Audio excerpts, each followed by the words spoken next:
became a lot more common as I was starting to work with more and more people, and it never got me upset. It would just kind of just make me laugh, so I figured I would do a quick episode.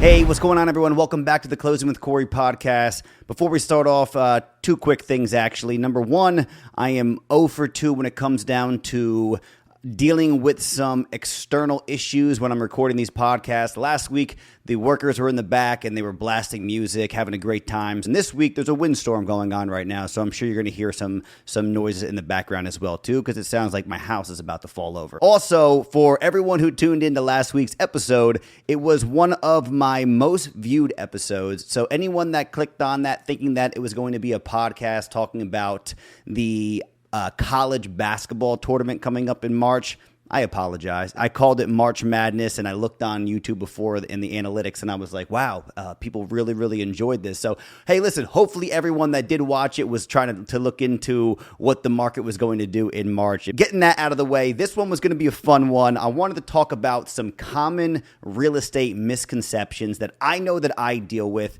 It became a lot more common as I was starting to work with more and more people, and it never got me upset. It would just kind of just make me laugh, so I figured I would do a quick episode because I did realize that the feedback that I've been getting on some of my episodes varies. And the episodes that I'm talking about some really great information that's kind of easy to digest, I see that is getting so much more of a response. But misconceptions. Let's start off with one of my favorite ones, which is that people telling me that they would absolutely love to just show homes all day. I think that statement is very, very funny because anybody who is in this business understands how difficult it is to get, let's say, 6 to 7 to 8 showings in a day consecutively. So as a real estate agent, you have to go in there with this game plan as far as what's the distance between each showing, what kind of buyer am I working with? Am I working with someone who really likes to be able to,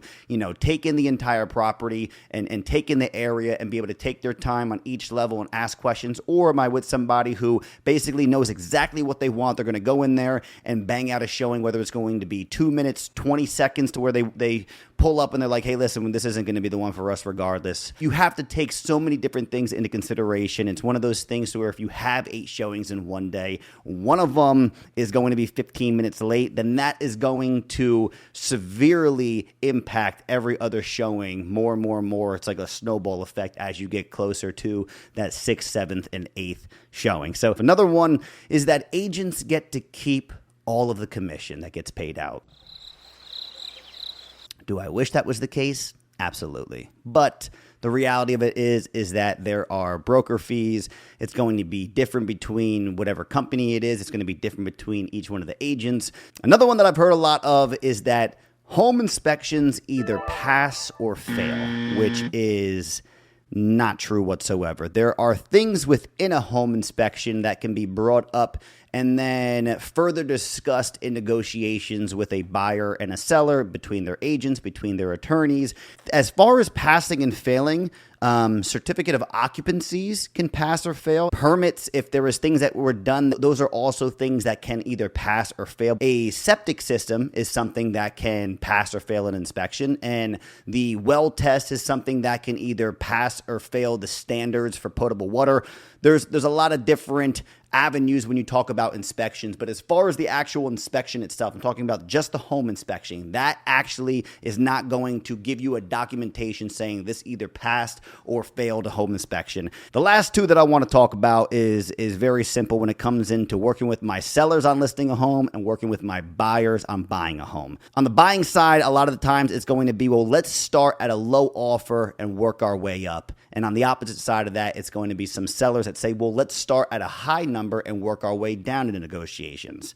Both of those are not the right way to look at things. On the buying side, you would be very surprised that if you go in with a quote-unquote lowball offer, a seller and a seller's agent can, and it's always going to go back to the seller, but a seller could look at that and just say, we are $85,000 away from making a deal here. There's no way that we're going to be able to close that gap, and really realistically think that this person is a little bit insane to think that I would take this offer. And it starts off that conversation on a bad note. I'm all about starting that conversation off the best that we possibly can. On the selling side of things, that idea of starting at a high number and working your way down, I personally feel is going to be very detrimental, because then it's going to be a situation to where you are going to then have this home listed over the valuation of what your home is, and missing out on all of these buyers that would potentially want to put an offer, but they looked at it and they said, wow,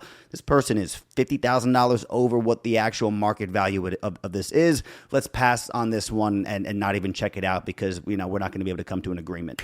Those are some misconceptions. As always, thank you guys so much for tuning in. Please subscribe on all the platforms. Stay tuned. Next week, I have a fun one for you as well, too. So have a wonderful week.